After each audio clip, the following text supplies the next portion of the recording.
de 159.000 kilómetros cuadrados y que vuelve a ser noticia precisamente por la audiencia pública celebrada el pasado jueves en La Haya a propósito del pronunciamiento que tuvo la Corte Internacional de Justicia sobre el caso de Venezuela y Guyana por el Esequibo.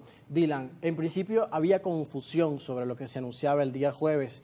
Pudimos ver en la primera parte de esta audiencia que la Corte declaraba admisibles las objeciones preliminares presentadas el año pasado por Venezuela sobre el caso, pero luego las rechaza. ¿Qué ocurrió realmente el jueves? Sí, es importante mencionar la estrategia judicial que estableció Venezuela una vez que se da en la sentencia del 2020 en la que se declara la competencia de la Corte para conocer sobre la demanda que había introducido Guyana. Venezuela, sostenido en el artículo 79 bis del reglamento interno de la Corte Internacional de Justicia, presenta una serie de objeciones preliminares sobre la admisibilidad de la demanda en la que, con una serie de argumentos jurídicos, políticos, históricos y diplomáticos, insistimos la necesidad de la presencia del Reino Unido como una tercera parte indispensable para llevar a cabo el juicio que estaba pretendiendo o pretende que se lleve a la República Cooperativa de Guyana, dado que el Reino Unido estuvo presente tanto en las negociaciones del Acuerdo de Washington de 1897 como en el lado arbitral de 1899.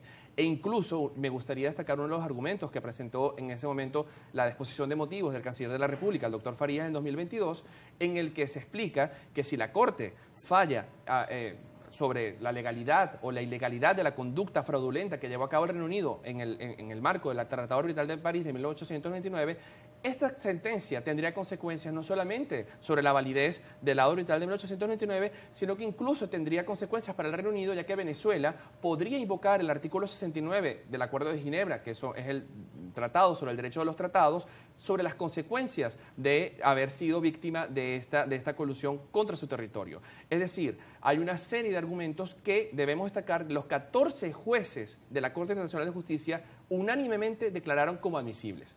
Esto es un triunfo político y diplomático para Venezuela que es histórico, que debemos resaltar. Esto no quiere decir que posteriormente la Corte rechazó estos argumentos preliminares, pero los declara unánimemente admisibles. Y esto es un punto importante que debemos destacar. O sea que el procedimiento estuvo acertado. Absolutamente. Y sustancialmente, la posición de la República Bolivariana de Venezuela en este momento es sumamente ventajosa respecto a nuestra posición judicial hace unos meses. Entonces, ¿qué oportunidades vamos a tener ahora en este proceso que sigue?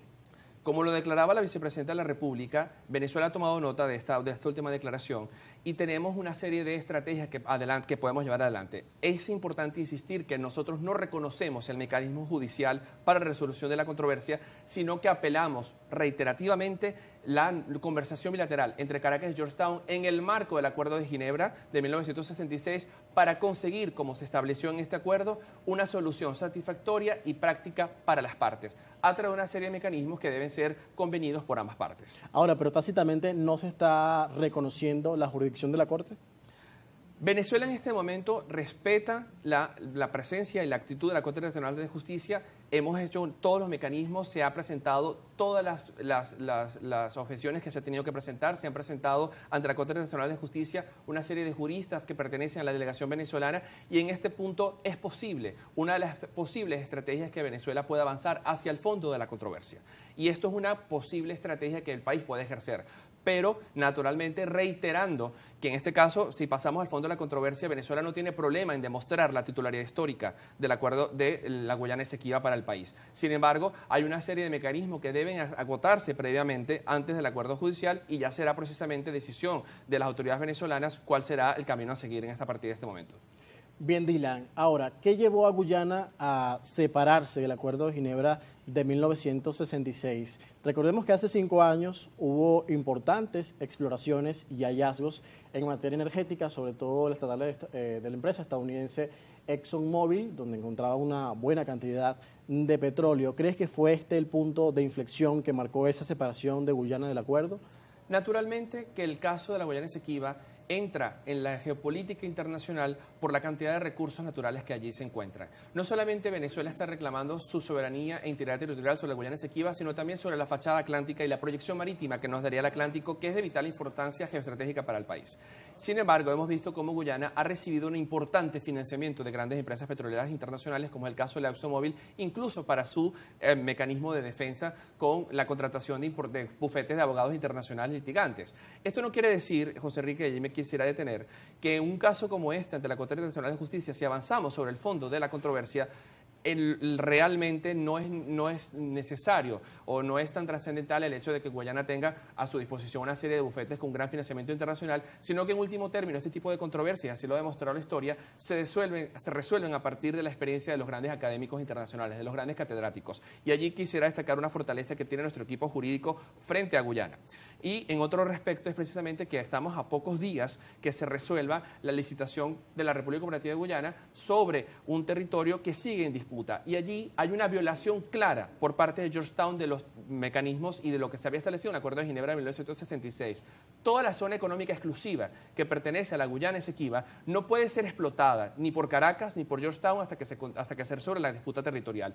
Y hemos visto cómo reiterativamente, particularmente a partir de 2016 y 2018, Guyana ha hecho incursiones con buques petroleros sobre zona económica que está en disputa territorial. Y esto es una transgresión clara al Acuerdo de Ginebra de 1966. Bien, Dylan, hay algunas inquietudes por parte de los televidentes que lo expresan a través de Twitter y la etiqueta Primera Página. Por acá dicen: señor Pereira, hemos aceptado tácitamente la validez del laudo arbitral de 1899 al no haber intentado la nulidad del mismo mediante una acción judicial luego de tener conocimiento en 1949 de lo viciado de tal laudo arbitral. ¿Cuál es su opinión al respecto? Lo dice Alejandro Galvez Oficial. Vamos a aprovechar para responder esto brevemente. Sí, bueno, esto es falso porque Venezuela siempre ha reiterado el carácter nulo e írrito del laudo arbitral de 1899. Y de hecho, las gestiones diplomáticas de la República a lo largo de todo el siglo XX fueron lo que dieron paso al nacimiento del Acuerdo de Ginebra de 1966, que deja sin validez alguna el laudo arbitral de 1899 y que establece un nuevo paradigma y un nuevo precedente para la resolución histórica, política, diplomática y jurídica de la controversia territorial. Así que nosotros siempre hemos establecido como una doctrina de Estado el carácter nulo e írrito del laudo arbitral de 1899 y que podría ser, llegado el caso de pasar al fondo de la controversia ante la Corte Internacional de Justicia, una posición histórica de Venezuela que seguiremos defendiendo. Manuel Salinas también dice: según el Estatuto de la Corte Internacional de Justicia, la jurisdicción de la Corte se extiende a estas cuestiones de litigio y debe decidir las controversias conforme a las convenciones y las costumbres como prueba a favor de nuestro país. Bueno, la sentencia del año 2020 ya establece claramente que la Corte Internacional de Justicia considera que tiene competencia para conocer sobre la demanda de Guyana y también sobre el asunto conexo como es la disputa territorial.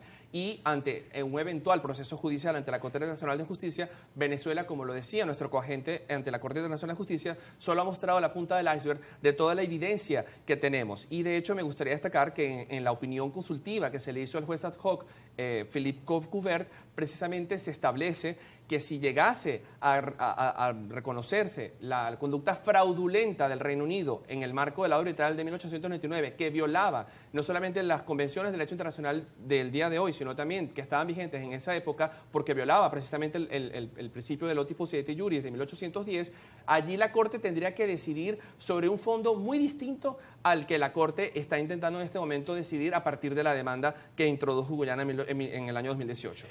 Fíjese que hay inquietudes sobre la nacionalidad o los orígenes de las personas que habitan el Esequibo, y acá nos pregunta Náufrago 27, buen día a su invitado, ¿qué pasaría con la nacionalidad de todas esas personas que viven en la Guyana Esequiba si Venezuela llegara a ganar esa posición del territorio o zona en reclamación?